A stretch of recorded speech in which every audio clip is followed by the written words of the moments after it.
गुरु चरणेभ्यो नमः। तो आज हम आप सभी के लिए सर्व बाधा निवारण महाकाली दरबार में आप सभी का स्वागत कर रहे हैं। तो जो लोग भी नए जुड़े हैं वो लोग इस चैनल को सब्सक्राइब कर लें, और जो हमारी आने वाली वीडियो होंगे, जो भी प्रेत बाधा का कुछ भी होंगे, दरबार में कोई नवीन कार्य होंगे, कुछ उत्सव होंगे, महोत्सव होंगे, तो वो सब भी आपको दिखाया जाएगा। तो इसलिए आप सभी लोग इस चैनल से जुड़ें और इस सर्व बाधा निवारण महाकाली दरबार में इस चैनल को सब्सक्राइब कर लें। तो महाकाली दरबार, सर्व बाधा निवारण महाकाली दरबार आप सभी का स्वागत कर रहा है। जो लोग देख रहे हैं, जो लोग देखने वाले हैं, उन सभी का स्वागत कर रहा है। और माँ महाकाली का वर्णन मैं क्या कर सकता हूँ, आप सभी तो जानते ही होंगे। माँ के शक्ति और भक्ति आप सब कुछ जानते होंगे माँ काली के बारे में, तो मैं उनका वर्णन क्या कर सकता हूँ।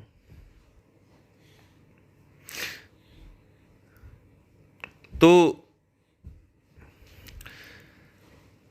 किसी भी प्रकार का कोई भी दिक्कत परेशानी होता है, चाहे वो तंत्र से संबंधित, चाहे वो किसी प्रकार का प्रेत लगा है, भूत लगा है, या ऊपरी बाधा है, या शरीर में किसी भी प्रकार का रोग है, व्याधि है, दर्द है, घाव वगैरह हैं, वो ठीक नहीं होते। उसके लिए दरबार आपको आमंत्रित करता है कि आप आवें और अपना स्वास्थ्य को साथ ले जावें, ताकि जो भी रोग होगा उसका शमन करते हुए पूरे तरीके से सभी रोगों का क्षय करते हुए भस्मीभूत किया जाएगा। अगर किसी भी प्रकार का रोग होता है, चाहे डॉक्टर से संबंधित हो,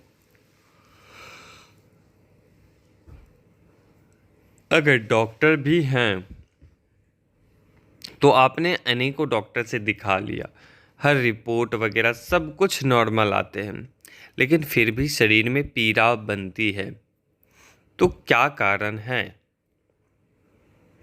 तो इस परिस्थिति में आप दरबार में आ सकते हैं, कभी किसी चीज़ के, कभी किसी चीज़ के। तो दवाई नहीं लगते हैं, ना के बराबर लगते हैं, और नाना प्रकार की दवाइयाँ लेते हैं, और पूरा का पूरा शरीर डाउन होते चले जा रहा है, स्वास्थ्य गिरता चला जा रहा है, पूरा हड्डी का ढांचा एक प्रकार से बन गया है, व्यक्ति बिस्तर पर से उठता नहीं है, पूरे तरीके से स्वास्थ्य में पूरे तरीके से निम्न हो गए हैं। तो ऐसी परिस्थिति में आप दरबार में सादर आमंत्रित हैं। नाना प्रकार के घर में लड़ाई झगड़ा, मनमुटाव, अकारण लड़ाई झगड़ा होना, ये सब तंत्र के लक्षण हैं। शरीर के ऊपर नीले कलर का दाग आना, शरीर में लंबे लंबे लाल रेड कलर का स्वयं हो जाना,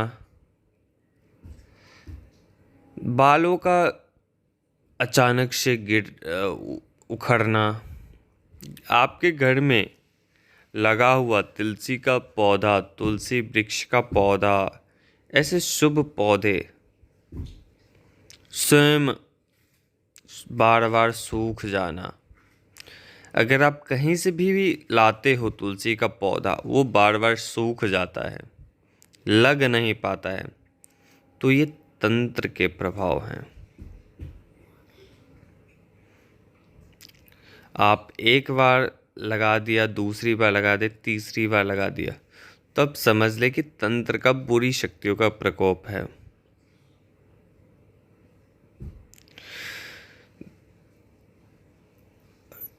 मन के अंदर होता है तंत्र लगने के बाद से आत्महत्या करना, बुरे बुरे विचार आना, किसी अन्य स्त्री पुरुष के ऊपर मोहित होना, अशक्त होना, किसी भी स्त्री हो, किसी भी पुरुष हो जिसका शरीर मोटा ताजा वगैरह हो, उनके शरीर पर बुरे गंदे गंदे विचार आना, तो ये सब तंत्र के लक्षण हैं। आपने अनेकों जगह हो लिए, कहीं से भी किसी भी दरबार से आप ठीक नहीं हो रहे हो, अनेकों जगहों से आप परेशान हो चुके हो, इस दरबार में उस दरबार में अनेकों जगह परेशान हो रखा है आपने, तो हम स्वागत करते हैं आपको। माँ महाकाली की कृपा से माँ ने चाहा और आपकी कृत्य सही होंगे तो माँ के द्वारा वह कार्य आपके पूर्ण हो जाएंगे। घर में पति पत्नी में लड़ाई झगड़ा होना, बिना कारण के छोटे छोटे बातों में आपसी मनमुटाव होना, घर की शांति भंग होना, ये सब तंत्र के लक्षण हैं। तो जो लोग इस प्रकार से परिस्थितियों से जूझ रहे हैं, जो लोग इस परिस्थितियों को दूर करना चाहते हैं, वो लोग दरबार में आ सकते हैं। दरबार का एक समय रखा गया है।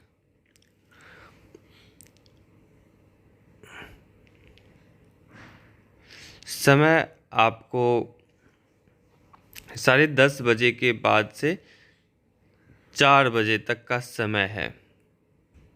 समय होता है। सुबह 10:11 से आरंभ होता है और शाम के 4-5 बजे तक, मुख्यतः 5 बजे तक पूर्ण हो जाते हैं। 5-5:30 बजे तक, 5:30 तक आरंभ हो, मतलब कि समाप्त हो जाते हैं, संपन्न हो जाते हैं दरबार। और रही बात ऑनलाइन की, जो लोग इस प्रकार से ऑनलाइन अपना कार्य करवाना चाहते हैं, तो एक छोटी सी फीस रखी गई है। जो दरबार में आएगा उन्हें किसी भी प्रकार की फीस की आवश्यकता नहीं होगी। उन्हें केवल जो बताए गए सामग्री है, मैं डिस्क्रिप्शन में दे दूंगा, आप वहां से देख सकते हो। केवल बताए गए सामग्री लेकर आना है, आपका कार्य कर दिया जाएगा।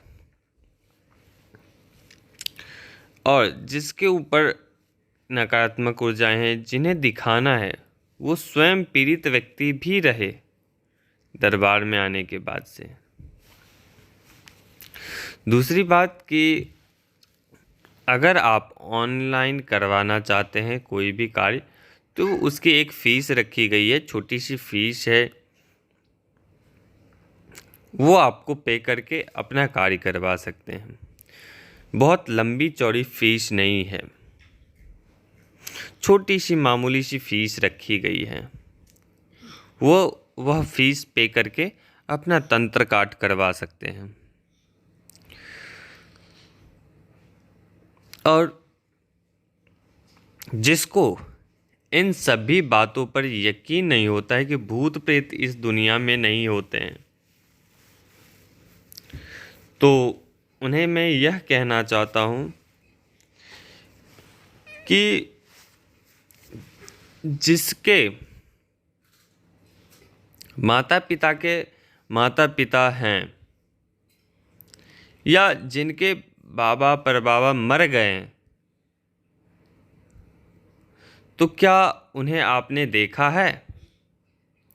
या भगवान या भूत प्रेत ये सब कुछ नहीं होते हैं। अदृश्य शक्तियाँ या दिव्य शक्तियाँ, दैवीय ऊर्जाएं, ये सब कुछ नहीं होते हैं। तो उन्हें मैं यही कहूँगा कि अगर आपने पिताजी के पिताजी को नहीं देखा है तो इसका मतलब ये नहीं है कि आपका उनका अस्तित्व नहीं है। अगर उनका अस्तित्व नहीं है तो आप कहाँ से उत्पन्न हुए, आप कहाँ से आ गए इस भूमंडल पे, इस लोक में, इस योनि को प्राप्त हुए, इन मनुष्य की योनि को प्राप्त किए, ये किस प्रकार से हुआ? तो सबकी एक स्थिति होती है, सबकी एक स्थान होते हैं, सभी अपने अपने स्थानों पर हैं। दूसरी बात कि